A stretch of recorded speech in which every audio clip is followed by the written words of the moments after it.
Daily. Taste the Daily. வாழ்வாதாரத்தில் பின்தங்கிய தவைக்கவை சேர்ந்த ஒருவருக்கு ஆட்டோ வழங்கி உதவிக்கரம் நீட்டிய அக்கட்சியின் பொதுச் செயலாளர் புசி ஆனந்த் ஆட்டோவில் விஜய்க்கு நிகராக தனது புகைப்படம் இருந்ததைக் கண்டு அதிருப்தியடைந்து அதனை கிழித்து போட்ட சம்பவம் நிகழ்ந்துள்ளது. இதுகுறித்த விவரங்களோடு இணைகிறார் எமது செய்தியாளர் சுமன் விவரங்களை வழங்கலாம்.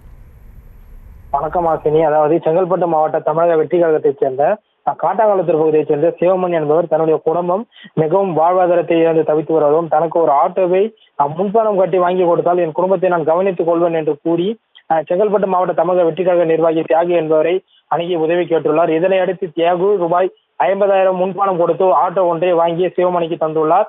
இதனிடையில் இந்த ஆட்டோவை சென்னை பனையூரில் உள்ள தமிழக வெற்றி கழகத்தின் தலைமை அலுவலகத்தில் அக்கட்சியின் பொதுச் செயலாளர் ஆனந்த் சிவமணிக்கு ஆட்டோவை ஓட்டுநருக்கு வழங்கினார். பின்னர் ஆட்டோவின் முன்பக்க கண்ணாடியில் தமிழக வெற்றி கழகத்தின் தலைவர் விஜய் படத்திற்கு சமமாக பொதுச் செயலாளர் ஆனந்த் படமும் ஒட்டப்பட்டிருந்தது. இதை பார்த்த பொதுச் செயலாளர் ஆனந்த் உடனடியாக சிறிய கத்தியை கொண்டு வர சொல்லி அவருடைய படத்தை அவருடைய கையிலேயே கிழித்தெறிந்தார். அந்த காட்சியை தான் நாம் பார்த்து கொண்டிருக்கோம். குறிப்பாக தன்னுடைய படம் தலைவருக்கு சமமாக இருக்கக்கூடாது என நிர்வாகிகள் முன்னிலையில் தொடர்ந்து ஆனந்த் கூறிவிட்டு சென்றார். இந்த சம்பவம் பெரும் அதிர்ச்சியையும் ஒரு மகிழ்ச்சியையும் ஏற்படுத்தியுள்ளது. ஜெயஸ்ரீ, விவரங்களுக்கு நன்றி சுமன். வாழ்வாதாரத்தில் பின்தங்கிய தவைக்கவை சேர்ந்த ஒருவருக்கு ஆட்டோ வழங்கி உதவிக்கரம் நீட்டிய அக்கட்சியின் பொதுச் செயலாளர் புசி ஆனந்த் ஆட்டோவில் விஜய்க்கு நிகராக தனது புகைப்படம் இருந்ததைக் கண்டு அதிருப்தியடைந்து அதனை கிழித்து போட்ட சம்பவம் நிகழ்ந்துள்ளது.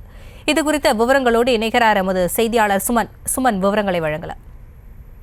வணக்கம் ஆசினி. அதாவது செங்கல்பட்டு மாவட்ட தமிழக வெற்றி கழகத்தைச் சேர்ந்த காட்டாங்குளத்தூர் பகுதியைச் சேர்ந்த சிவமணி என்பவர் தன்னுடைய குடும்பம் மிகவும் வாழ்வாதாரத்தை இழந்து தவித்து வருவதும் தனக்கு ஒரு ஆட்டோவை முன்பணம் கட்டி வாங்கி கொடுத்தால் என் குடும்பத்தை நான் கவனித்துக் கொள்வேன் என்று கூறி செங்கல்பட்டு மாவட்ட தமிழக வெற்றி கழக நிர்வாகி தியாகு என்பவரை அணுகி உதவி கேட்டுள்ளார். இதனை அடுத்து தியாகு ரூபாய் 50,000 முன்பணம் கொடுத்து ஆட்டோ ஒன்றை வாங்கி சிவமணிக்கு தந்துள்ளார்.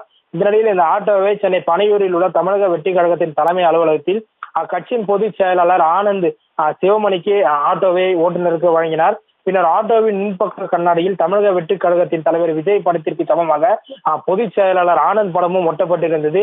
இதை பார்த்த பொதுச் செயலாளர் ஆனந்த் உடனடியாக சிறிய கத்தியை கொண்டு வர சொல்லி அவருடைய படத்தை அவருடைய கையிலேயே கிழித்தெறிந்தார். அந்த காட்சியை தான் நாம் பார்த்து கொண்டிருக்கோம். குறிப்பாக தன்னுடைய படம் தலைவருக்கு சமமாக இருக்கக்கூடாது என நிர்வாகிகள் முன்னிலையில் தொடர்ந்து ஆனந்த் கூறிவிட்டு சென்றார். இந்த சம்பவம் பெரும் அதிர்ச்சியையும் ஒரு மகிழ்ச்சியையும் ஏற்படுத்தியுள்ளது. ஜெயஸ்ரீ, விவரங்களுக்கு நன்றி சுமன். Taste the Daily.